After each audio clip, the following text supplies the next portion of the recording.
పోరి అంటే దరిద్రం రా, దరిద్రం అంటే పోరి. అవునరా, నాక పెట్టాలన్నా సుఖ పెట్టాలన్నా ఆలోచించనే ఉంటది. సుఖ పెడతారా, మీరు పోయి ఏలు పెడతారు, వాళ్ళేమో మీ నోట్లో ముద్ద పెడతారు.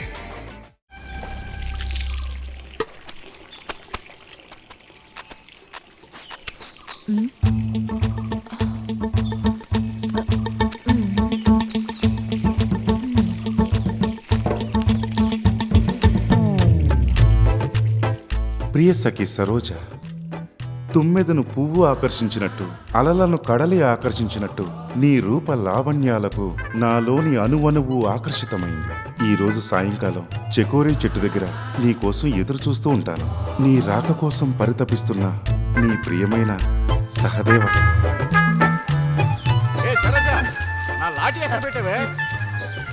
అక్కడే ఉంటుంది చూడండి. ఇక్కడ ఎక్కడ కనిపించట్లేదు, వచ్చి ఇవ్వు. కర్మ. ఏమి ఇల్లో ఏంటో, పెట్టిన వస్తువులు పెట్టిన చోట ఉండకుండా మాయమైపోతుంటాయి. అక్కడే ఉందిగా, సరిగ్గా చూస్తే కనపడుతుంది. ఇవ పెళ్ళ వేళ మాడు మొహం వేసుకొని ఉంటే ఏ పనులు సరిగ్గా సావు.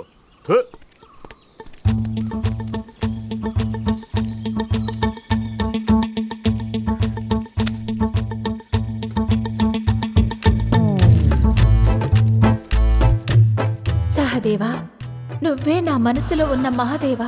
తట్టుకోలేకున్నా ఈ విరహ వేదన చెప్పగలనా? నీ మీదున్న ప్రేమ, నీ కోసమే తప్పిస్తున్నా నా అణువణువు తపన. సాయంకాలం చెకోరీ చెట్టు దగ్గర నీ కోసం 1000 కళ్ళతో ఎదురు చూస్తుంటాను. నీ కోసమే పుట్టిన నీ ప్రియమైన సరోజ.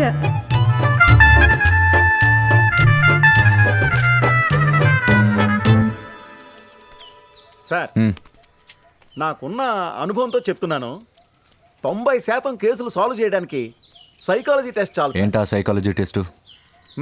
ఒక్క నిమిషం, మీకు ఇప్పుడే చూపిస్తాను సార్. రే నరేష్, రే రైట్. ఏంటి సార్? ఏంట్రా నీ నాటకాలు? ఏంటి సార్, ఫుట్బాల్ ఆడటం తప్ప? ఫుట్బాల్ ఆట ఆడటం తప్పు కాదు, ఆ ఆట ఆడటం తప్పు. ఏంటి రాగి పిండి జోరుగా తయారు చేస్తున్నావని విన్నాను సార్. ఏంటి నువ్వు చేసేది మాకు తెలియదు అనుకుంటున్నావా? నీకు నువ్వుగా ఒప్పుకుంటే సరే, లేకపోతే నీ లవ్ మ్యాటర్ ఊరు మొత్తం ప్రచారం చేస్తాను. సార్, నాదేం తప్పులేదు సార్.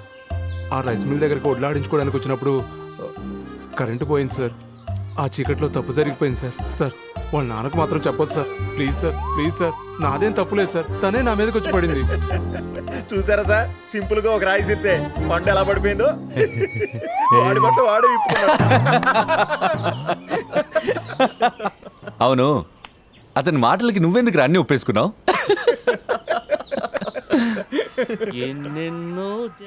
రై గురుపద, రై గురుపద, ఏం మావా? ఈ సైకాలజీ టెస్ట్ ని వాడి మీద ప్రయోగం చేసి నిజం రాబడదాం.